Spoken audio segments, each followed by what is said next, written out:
Well, hello there and welcome to this week's Grow Wealthy Grooming. I'm your host, River Lee. I'm the founder of the Savvy Groomer. I'm just going to turn this light on really quick. Woo! Now you can see me.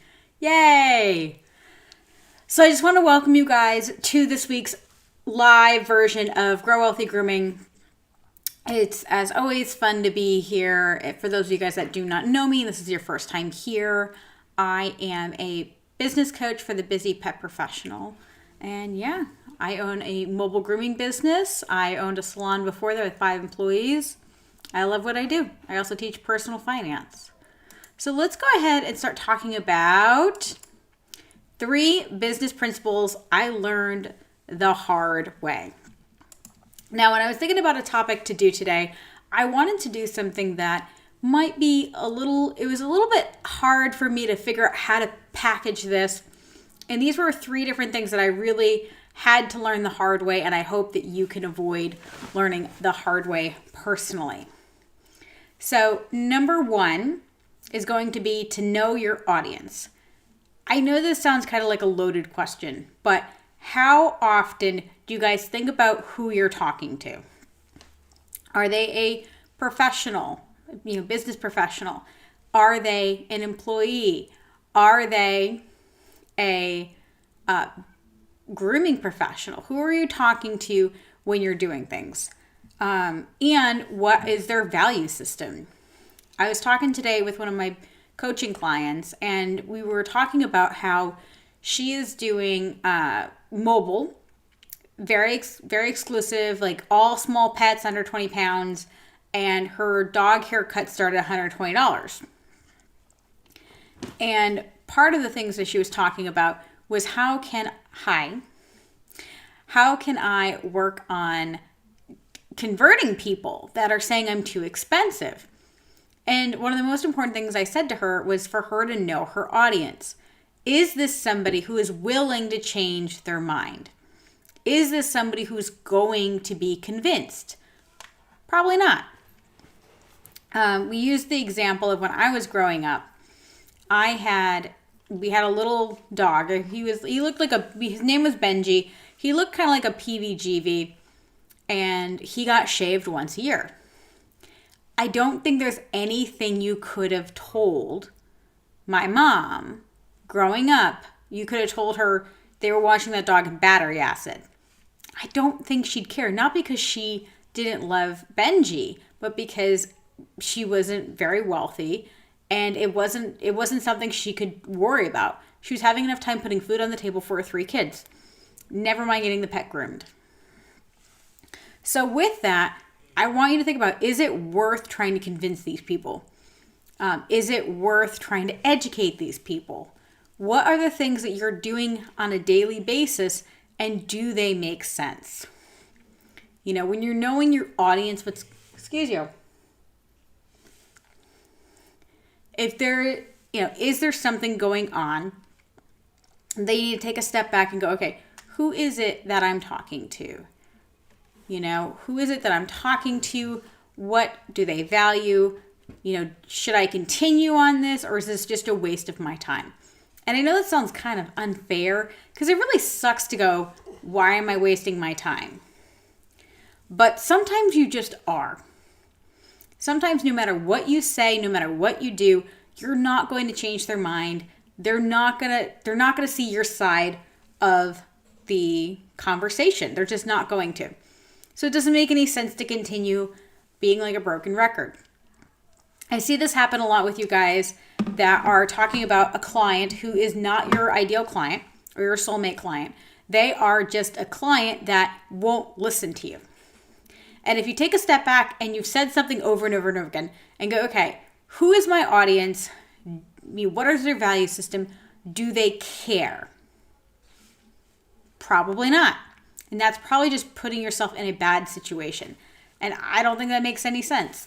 Now, you can keep doing it. I learned that the hard way. I'd like you to be able to take that knowledge and be able to be more flexible like that. All right.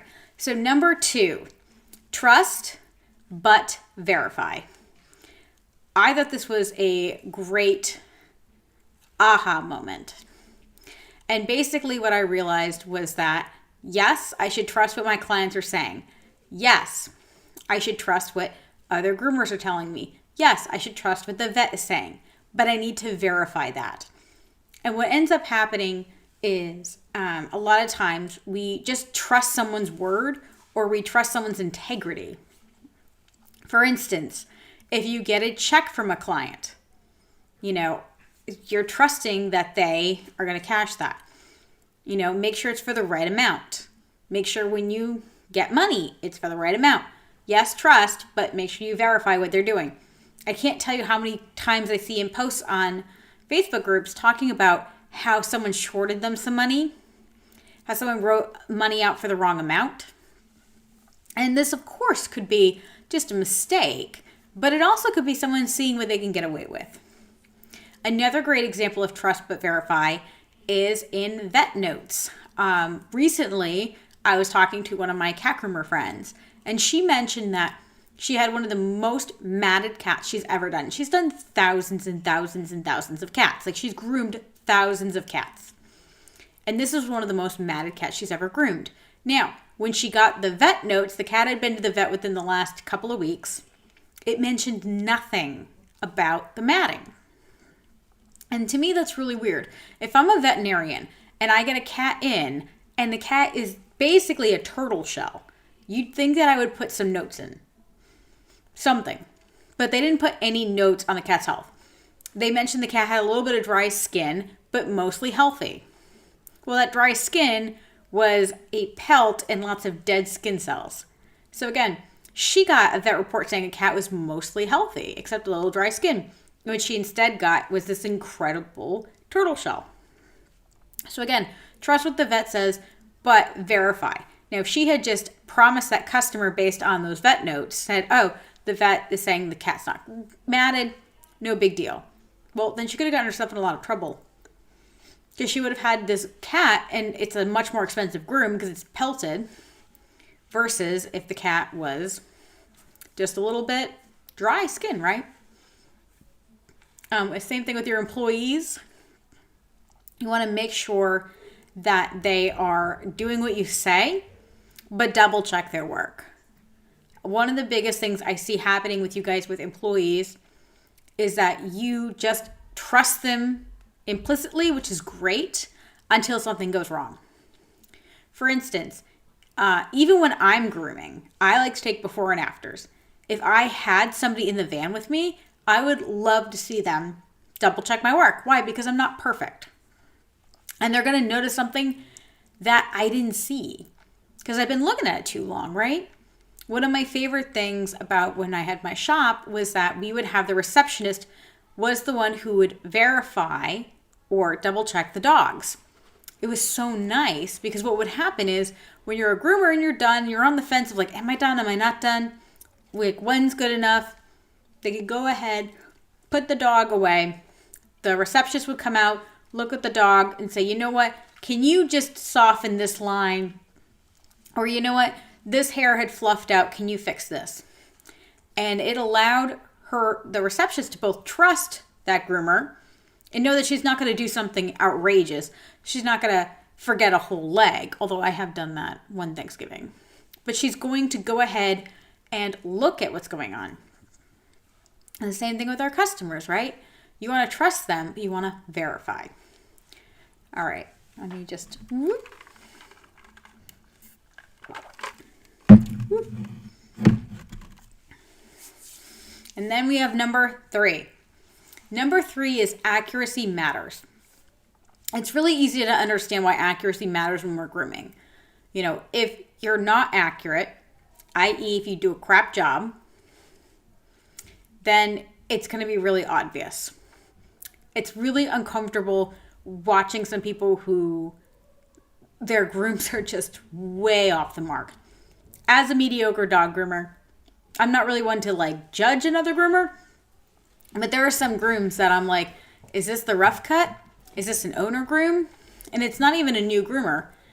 It's just somebody who, I don't know if they just don't have any skills or what it is.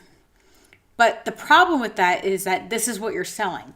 And again, I don't think there's a big difference between having competition level grooming. Hold that thought.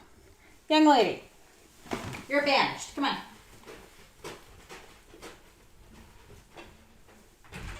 Out.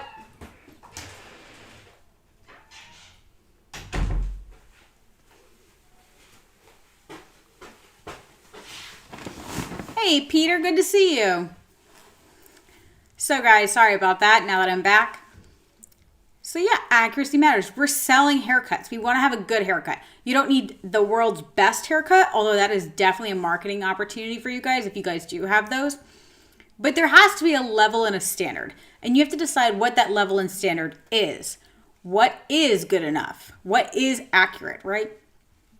Also, when you're putting in notes, accuracy matters.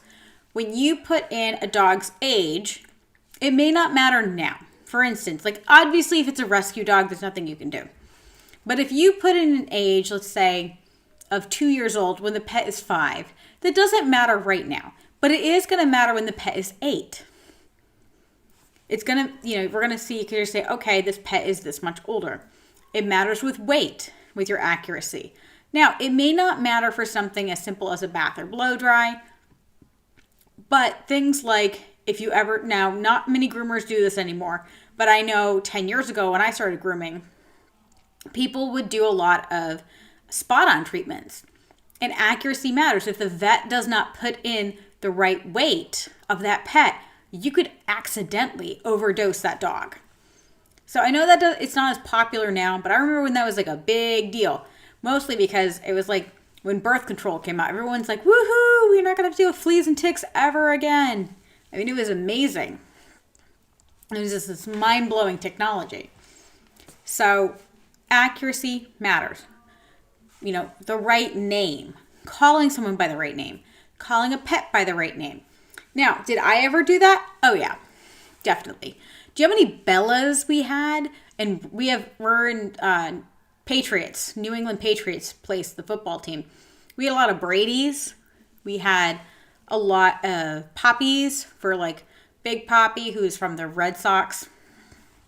We have a lot of Maxes. So it's really important to write down which Max is getting which haircut and making sure that whatever you put the right leash in the right dog's thing. When you're inaccurate, you are opening up your business to problems. And I know this seems really obvious, but listen, no judgment. A lot of you guys start getting sloppy. You get tired and you start getting sloppy. And the problem with getting sloppy is the fact that what ends up happening, good, bad, or indifferent, you are going to end up with a situation where something goes wrong. Just horribly wrong. Yeah, I'm sure you guys have heard of the instances where someone sends home the wrong dog, where a salon gives the wrong haircut to the wrong dog. Like let's say there's 2 Max the Bichons, one is getting a 5-strip and one is getting a face feet Sani. It's really important to know which Max is which and what they're getting. Because if you don't, you're going to have one really pissed off customer. As somebody who just shaved her own dog, it's one of those things that, if I had given this haircut to the wrong dog, that owner would not be very happy. It never happens the other way. It never happens that the dog getting the 5-strip only gets the face feet Sani. That's not what happens. What always happens is the dog getting the face feet Sani gets the 5-strip. So again, remember, accuracy matters. So these are the 3 business principles I learned the hard way. And I hope, again, I know they're kind of like, well, duh. But you know what? A lot of times they creep up on us. Know your audience. Know who you're talking to and why it matters.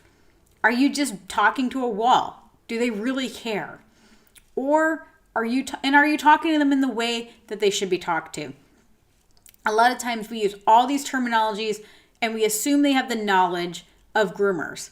They don't understand matting. They don't. They don't understand breeds. They don't understand coat colors and types.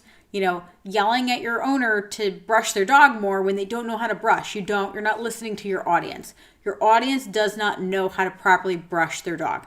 They may say they do, but let's be honest, most of them don't. 2, trust but verify. We can keep using the brush analogy. How many times have we heard a customer say, yes, I brushed my dog? You touch the dog, right? You don't just take their word for it. You touch the dog and you find out that doesn't happen, right? Didn't happen. And then accuracy matters. Make sure you are meticulous. Now, you're only human. So you're going to make mistakes, but focusing on being accurate, not perfect, but accurate, will help you grow your business in a way that you're going to be able to relax it a little bit. As you have employees, it's important to set that standard of excellence and accuracy, because if they slip up a little bit, they're going to slip up more often than you. Why? Because if they really were that amazing, let's be honest, they'd own their own business. They're either young or they're just, a little sloppy. Artistic people tend to be a little sloppy. It just is what it is. I think that sometimes we expect too much of people, and then sometimes we set them up to fail. But it's important, to write down things. It's important to make sure what you're doing is correct, accurate, and written the right way or communicated the right way. Right, guys? All right, so I had a great time this Monday with you guys. This was 3 business principles I learned the hard way.